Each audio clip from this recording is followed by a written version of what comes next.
नमस्कार। ऑक्सीजन की कमी शरीर में बहुत सारे रोग पैदा कर सकती है।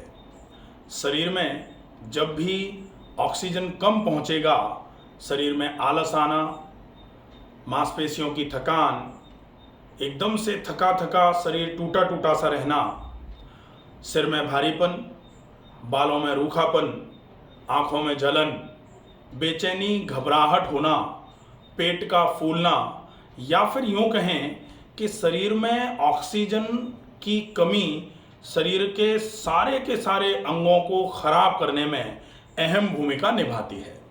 इसीलिए कहा जाता है कि प्राणायाम का अभ्यास आप अगर नियमित करते हैं तो आप अनेक रोगों से अपने आप को दूर रख सकते हैं। प्राणायाम के अभ्यास के पूर्व आपको क्या ऐसा करना चाहिए कि प्राणायाम का पूरा लाभ आपको मिले। सामान्य तौर पर सेक्शनल ब्रीदिंग की बात कही जाती है। सेक्शनल ब्रीदिंग में 3 प्रकार की ब्रीदिंग होती है। सामान्य तौर पर लोग कहते भी हैं कि पेट में सांस जा रही है। सांस कभी पेट में नहीं जाती है, सांस तो केवल फेफड़ों में ही भरी जाती है, क्योंकि नाक से सांस भर रहे हैं, हवा नाक से होते हुए, ट्रैकिया से होते हुए फेफड़ों में ही जाएगी। और फेफड़ों और आपके ये जो एब्डोमिनल कैविटी है, इसके बीच में कोई ऐसा एक छेद नहीं है कि फेफड़ों से हवा आपके पेट में घुस जाएगी, हो ही नहीं सकता। आप मुंह से खाना खाते हैं, वो आहार नाल में, वो आमाशय में जाता है। थोरेसिक कैविटी और एब्डोमिनल कैविटी के बीच में एक मस्कुलर लेयर है, पूरा एक डोम, पूरी एक दीवार बनी हुई है, जो आपके जैसे छत आपके पहले और दूसरी मंजिल को डिवाइड करती है, जिसमें कहीं छेद नहीं होता है। ऊपर से नीचे की ओर जो छत का पानी लेके आने के लिए पाइप जो आप लगाते हैं, वो स्पेसिफिक होल्स होते हैं केवल। तो थोरेसिक कैविटी और एब्डोमिनल कैविटी में भी सिर्फ 3 होल हैं, जिसमें से 2 तो ऊपर से नीचे की तरफ जा रहे हैं और एक नीचे से ऊपर की तरफ आ रहा है। ऊपर से नीचे की तरफ जाने के लिए एक तो आहार नाल होती है, जो आहार नाल ऐसे करके आमाशय में कंटिन्यू करती है, वो एक तो ओपनिंग है। दूसरी ओपनिंग होती है एओर्टा की, एब्डोमिनल एओर्टा इस तरीके से नीचे की ओर जाता है। और तीसरी ओपनिंग से इंफीरियर वेना कावा नीचे से ऊपर की तरफ आ रही होती है। इसके अलावा कोई ओपनिंग नहीं है। तो फिर ये जो 3 ब्रीदिंग की बात कही जाती है कि एब्डोमिनल ब्रीदिंग, थोरेसिक ब्रीदिंग और क्लेविकुलर ब्रीदिंग, ये जो ब्रीदिंग है ये क्यों 3 है और इन 3 के पूरे पैटर्न्स क्या क्या हैं, इन तीनों को एक्टिवेट करने से आपको क्या लाभ हो सकता है और इन तीनों को एक्टिवेट कैसे किया जा सकता है, इसके लिए सेक्शनल ब्रीदिंग का वीडियो लेकर के हम उपस्थित हैं। मैं डॉक्टर रमाकांत शर्मा, डेमो के लिए उपस्थित हैं डॉक्टर जूही। हम आपको ये बताएंगे कि किस तरीके से आपको आपकी ब्रीदिंग एक्सरसाइजेस को शुरू करना चाहिए। प्राणायाम के पहले अगर आप सेक्शनल ब्रीदिंग का अभ्यास कर लेते हैं तो बहुत अच्छा लाभ आपको मिलेगा। सामान्य तौर पर हम सभी ने देखा होगा, श्री श्री रविशंकर जी की एक क्रिया है जिसको सुदर्शन क्रिया बोला जाता है। उस सुदर्शन क्रिया में जो सोहम ब्रीदिंग है, उसके पहले जो 3 स्टेप में ब्रीदिंग जो कराई जाती हैं, ये तीनों स्टेप की ब्रीदिंग जो हैं, ये क्यों आपके लिए फायदेमंद हैं और इनको सेक्शनल ब्रीदिंग में एब्डोमिनल ब्रीदिंग, थोरेसिक ब्रीदिंग और क्लेविकुलर ब्रीदिंग बोला जाता है, ये आपके किस तरीके से फेफड़ों को मजबूत करने में आपकी हेल्प करेंगी। आज हम ये पूरा विषय लेकर के आपके समक्ष उपस्थित हैं। देर न करते हुए वीडियो को शुरू करते हैं। वीडियो को अंत तक जरूर देखें। सबसे पहले हम जो सेक्शनल ब्रीदिंग में एब्डोमिनल ब्रीदिंग की बात कर रहे हैं, एब्डोमिनल ब्रीदिंग का मतलब होता है आप श्वास को भरेंगे, श्वास को भरते हुए जो आपके लोअर लोब ऑफ लंग्स जो है, फेफड़ों का निचला हिस्सा जो है, उसमें आपको पूरी श्वास को भरना है। जब आप उसमें पूरी श्वास को भरोगे, अब आप उसमें पूरी श्वास को भरोगे का क्या मतलब होता है, आपको पहले ऐच्छिक रूप से वॉलंटरीली अपने पेट को बाहर निकालना है, तब आपके नीचे के फेफड़ों को जगह मिलेगी, वहां पूरी की पूरी हवा जा सकती है। तो नीचे के फेफड़े धीरे धीरे करके एक्टिव होना चालू हो जाते हैं। इसमें आपका डायफ्राम बहुत अच्छे तरीके से पार्टिसिपेट करता है। इसके बाद में थोरेसिक ब्रीदिंग। थोरेसिक ब्रीदिंग का मतलब होता है मिडिल लोब ऑफ लंग, जो बीच का लोब होता है फेफड़ों का, उसमें श्वास ज़्यादा से ज़्यादा हवा जाती है, जिसकी वजह से सीना पूरा फूलता है और श्वास को छोड़ते हैं जब तो सीना पूरा दबता है। श्वास को भरते हैं तो सीना पूरा फैलता है, फूलता है और धीरे से सीना पूरा दबता है। इसको थोरेसिक ब्रीदिंग बोला जाता है। इसके साथ में जो क्लेविकुलर ब्रीदिंग वाली बात है, इसमें श्वास को भरते समय कंधे ऊपर की ओर जाते हैं, क्लेविकल ऊपर की तरफ शिफ्ट हो रही है, तो अपर लोब ऑफ लंग जो होता है, अपर पार्ट ऑफ लंग जो है, फेफड़े का ऊपर का जो हिस्सा है, इसमें पूरी श्वास भरती है और पूरी श्वास को छोड़ते हुए फेफड़े का ऊपर का पूरा हिस्सा सिकुड़ता है। तो आप देख रहे हैं निचला भाग फेफड़े का, मध्य भाग फेफड़े का और ऊपरी भाग फेफड़े का जो है, ये तीनों ही भाग आपके एक्टिवेट हो जाते हैं बहुत अच्छे तरीके से। इन तीनों ही भागों में ऑक्सीजन पहुंचना चालू हो जाती है, जिसकी वजह से शरीर में हर जगह ज़्यादा मात्रा में ऑक्सीजन की आवश्यकता जहाँ जहाँ है वहाँ वहाँ ज़्यादा मात्रा में ऑक्सीजन पहुँचना शुरू हो जाएगी, जिसकी वजह से ऑक्सीजन की कमी से होने वाले जितने भी रोग हैं वो आपके शरीर से कोसों दूर बने रहेंगे, वो आपके शरीर को कभी परेशान नहीं कर पाएंगे। किस तरीके से आपको ये ब्रीदिंग का पैटर्न फॉलो करना है, इसके लिए हम डॉक्टर जूही से रिक्वेस्ट करेंगे कि वो एक बार नीचे बैठ करके इन ब्रीदिंग एक्सरसाइजेस का फॉलोअप पूरा अच्छे तरीके से आपको समझाएं। सेक्शनल ब्रीदिंग का अभ्यास किस तरीके से किया जाए, इसके लिए आप देखें कि किसी भी सुविधाजनक आसन में जिसमें बहुत लंबे समय तक आप बिना स्थिति को बदले हुए बैठ सकें, ऐसे किसी भी आसन में बैठ जाएं। जैसे आप देख रहे हैं डॉक्टर जूही अभी पद्मासन की अवस्था में बैठी हुई हैं, तो आप पद्मासन की अवस्था में बैठ सकते हैं, अर्ध पद्मासन की अवस्था में बैठ सकते हैं, या सुखासन की अवस्था में भी बैठ करके इस ब्रीदिंग एक्सरसाइजेस की क्रिया का अभ्यास किया जा सकता है। अगर आप चाहें तो वज्रासन में बैठने के बाद भी इस क्रिया का अभ्यास आप कर सकते हैं। अब हम कह सकते हैं कि जिनको ज़मीन पर बैठने के लिए मना किया जाता है वो क्या करेंगे, तो वो पलंग पर बैठ करके कर सकते हैं। अब हम ये भी पूछ सकते हैं कि जिनको घुटने नहीं मोड़ने हैं वो क्या करेंगे, तो फिर वो घुटनों को बिना मोड़े हुए पैरों को पूरा सामने सीधा फैला करके भी इस क्रिया को कर सकते हैं। और अगर चाहें तो कुर्सी पर पैरों को लटका कर बैठने के बाद भी इस क्रिया का अभ्यास किया जा सकता है। हालांकि इस क्रिया का सही अभ्यास करने के लिए अगर आप कर सकते हैं तो पद्मासन में ही बैठ करके इस क्रिया का अभ्यास करें, और पद्मासन अगर नहीं लग पाता है तो कम से कम सुखासन में बैठ करके इस क्रिया का अभ्यास किया ही जाना चाहिए। पूरा लाभ लेने के लिए ये सुखासन या पद्मासन तो सर्वोत्तम माना जाएगा। आप देखें पद्मासन की अवस्था में बैठे हुए हैं। अब हैंड प्लेसमेंट किस तरीके से है, आपको कौन सी ब्रीदिंग में हाथों को कहाँ रखना है, ये विशेष समझने वाली प्रक्रिया है।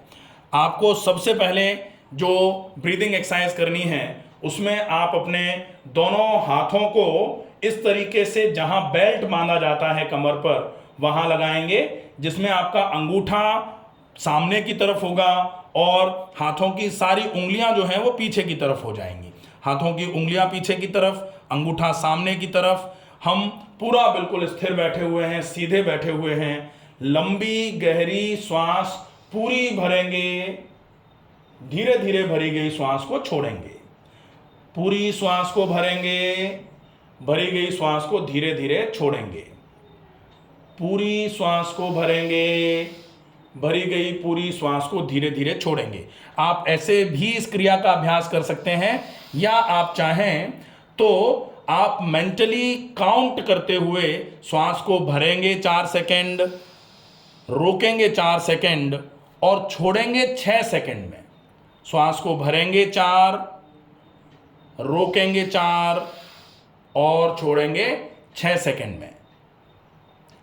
भरेंगे 4, 1 2 3 4, रोकेंगे 4, 1 2 3 4, छोड़ेंगे 6, 1 2 3 4 5 6, 6 में छुड़वा रहे हैं। सामान्य तौर पर ऐसा बोला जाता है कि आप जितनी देर में भरें उसके 4 गुना ज़्यादा समय तक शरीर में श्वास को रोकना है, अंतः कुंभक करना है, फिर आपको 2 गुने समय में श्वास को छोड़ना है और बाहर छोड़ करके जितनी देर में भरा था उसके 2 गुने समय तक आपको बाह्य कुंभक करना होता है। यह अनुलोम विलोम का अभ्यास है। यहाँ हम 4 में श्वास को भर रहे हैं, 4 तक ही रोक रहे हैं और 6 में छोड़ रहे हैं। ये अभ्यास कर सकते हैं। इसको आप 4, 6 और 4 भी कर सकते हैं। जैसे 4 में श्वास को भरा, 6 सेकंड तक श्वास को अंदर रोका और 4 सेकंड तक श्वास को लगातार बाहर छोड़ा। आप इसको 30 बार हाथों को कमर पर रखने के साथ इस प्रक्रिया का अभ्यास करेंगे, 30 टाइम्स। ठीक है। जब 30 टाइम्स इस क्रिया का अभ्यास आप कर चुके होंगे, उसके बाद धीरे से श्वास को पूरा भरना है, पूरी श्वास को छोड़ते हुए हाथों को सामान्य तौर पर लेके आ जाना है, सामान्य अवस्था में लेके आ जाएंगे। अब हम दूसरी प्रक्रिया का अभ्यास करेंगे। दूसरी प्रक्रिया के लिए हाथों को इस तरीके से एक्जिला पर लगाएंगे कि अंगूठा पीछे, अंगुलियां सारी की सारी आगे की ओर रहेंगी और जो हाथ का प्लेसमेंट है वो बिल्कुल ऊपर की ओर रहेगा। मैक्सिमम जो आपका हाथ का जो अंगूठा है वो बिल्कुल एक्जिला पर रहेगा। ठीक है। आप देखें किस तरीके से दोनों हाथ के अंगूठे जो हैं वो एक्जिला पर हैं और आपकी कोहनियां जो हैं वो बिल्कुल कंधे के बराबर ऊंचाई में है, कंधे के बराबर ऊंचाई में है। कंधे के बराबर ऊंचाई में कोहनियों को रखने के बाद अब आपको श्वास को 4 सेकंड तक भरना है, 4 सेकंड तक रोकना है और 6 सेकंड तक छोड़ना है। 4 तक भरना है, 1 2 3 4। 4 तक रोकेंगे, 1 2 3 4। 6 तक छोड़ेंगे, 1 2 3 4 5 6। फिर 4 तक भरेंगे, 1 2 3 4। 4 तक रोकेंगे, 1 2 3 4। 6 तक छोड़ेंगे, 1 2 3 4 5 6। फिर 4 तक भरेंगे, 1 2 3 4। 4 तक रोकेंगे, 1 2 3 4। 6 तक छोड़ेंगे, 1 2 3 4 5 6। इस प्रोसेस को लगातार 30 बार तक करना है। इसमें आपको ये विशेष ध्यान रखना है कि जब आप इसको 30 बार तक कर रहे होंगे तब आंखें धीमे से हल्के से बंद रखेंगे। इस पूरे प्रोसेस में आपको आंखों को बंद रखना होता है। बंद रखने का उद्देश्य जो है वो सिर्फ इतना सा है कि बाह्य जगत से आप अपने आप को थोड़ा सा अलग करें ताकि आप जो कर रहे हैं उस पर पूरा फोकस कर पाएं। इसके लिए आप आंखों को बंद रखते हैं। ठीक है। ये दूसरी प्रक्रिया होती है। तीसरी प्रक्रिया के लिए जब आप इसको 30 बार यहाँ कर चुके होंगे उसके बाद में तीसरी प्रक्रिया, तीसरी के लिए आप अपने दोनों हाथों को इस तरीके से पहले पूरा ऊपर की ओर उठाइए। आपके दोनों बाजू कानों के पास लगे होंगे और धीरे से दोनों हाथों को कुछ इस तरीके से, दोनों हथेलियां आपके इस तरीके से मिली हुई नहीं, ऐसे करके सुपर इम्पोज नहीं होंगी, एक के ऊपर एक नहीं होंगी, बिल्कुल मिली हुई रहेंगी और आप ऐसे करके अपनी पीठ पर इन हथेलियों को लगा ले रहे हैं। ठीक है। अब आपको श्वास को भरना है, श्वास को रोकना है और फिर श्वास को छोड़ना है। श्वास को भरना है, श्वास को रोकना है, फिर श्वास को छोड़ना है। वही 4:4:6। 4 सेकेंड्स के लिए श्वास को भरा जाएगा, 4 सेकेंड्स के लिए श्वास को अंदर रोका जाएगा, 6 सेकेंड्स तक लगातार श्वास को छोड़ा जाएगा, 4 सेकेंड्स तक फिर भरा जाएगा, 4 सेकेंड्स तक रोका जाएगा, फिर 6 सेकेंड्स तक छोड़ा जाएगा।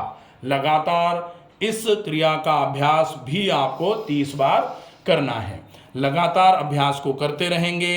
अब आप जब 3 बार तीनों प्रक्रियाओं को आप एक एक बार कर चुके हैं तब फिर आप धीरे से वापस आ जाएंगे और फिर से पहली, दूसरी, तीसरी प्रक्रिया दूसरी बार करेंगे और दूसरी बार जब तीनों हो जाएंगी तब फिर से पहली, दूसरी, तीसरी प्रक्रिया तीसरी बार करेंगे।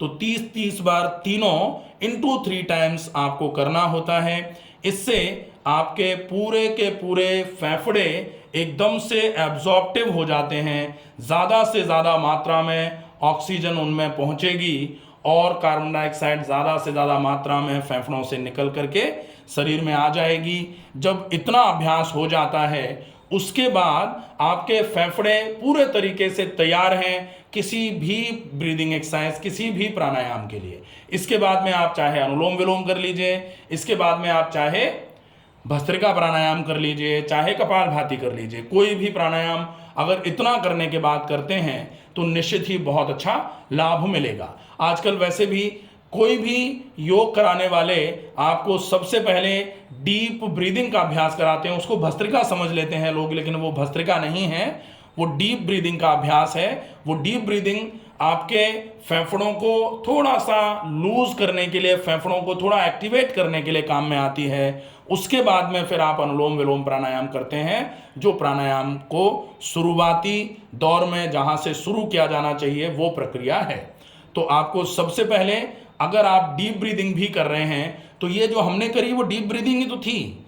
हम इस तरीके से अगर डीप ब्रीदिंग का अभ्यास करेंगे सेक्शनल ब्रीदिंग के फॉर्मेट में, तो डीप ब्रीदिंग डेफिनेटली हमारे लिए बहुत इफेक्टिव तरीके से, आप सिर्फ इतना भी कर लेंगे तो भी बहुत अच्छा आराम मिलना शुरू हो जाएगा। इसके बाद की बात है प्राणायाम की, तो ये तो ब्रीदिंग एक्सरसाइज है सिर्फ।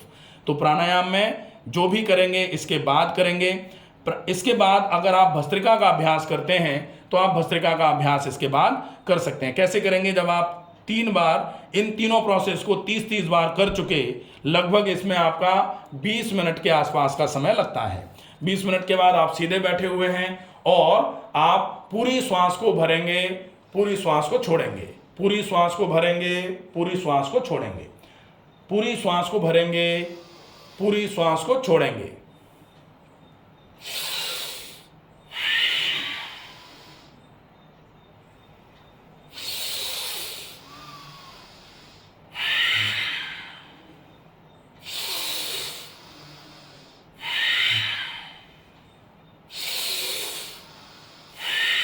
इसकी गति को आप बढ़ा सकते हैं।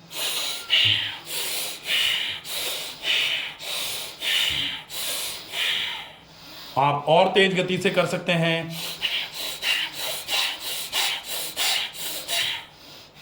और तेज गति से कर सकते हैं, जिसको सामान्य तौर पर रविशंकर जी सोहम ब्रीदिंग के नाम से कराते हैं। सोहम सोहम सोहम सोहम, सो में श्वास को भरना, हम में छोड़ना। सोहम सोहम सोहम सोहम सोहम सोहम सोहम सोहम सोहम सोहम। ये जो ब्रीदिंग है, सो का मतलब श्वास को भरना, हम का मतलब श्वास को छोड़ना। एक रिदम बना रखा है कि आप इतनी देर में श्वास को भरेंगे, इतनी देर में श्वास को छोड़ेंगे। कब कब आपको अपनी गति को बढ़ाना है, कब कब आपको गति को फिर से धीमा कर लेना है, कब फिर से बढ़ाना है और धीमा कर लेना है, ये पूरा रिदम है।